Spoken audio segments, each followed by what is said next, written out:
If you're young and have few responsibilities, it's a clear choice to take more risk to increase your income.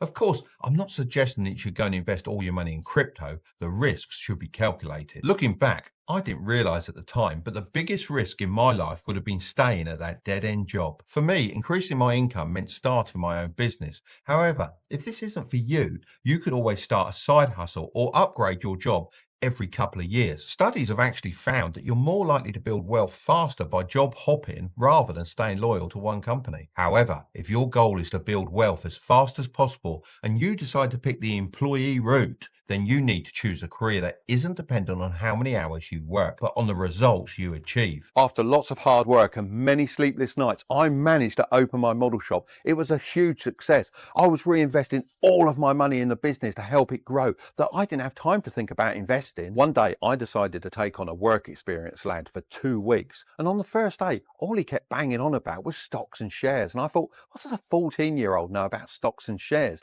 Anyway, he mentioned this one particular stock that he said was going to go to the moon. He said, I've got £1,000 and I'm going to pile it all in because I'm so confident.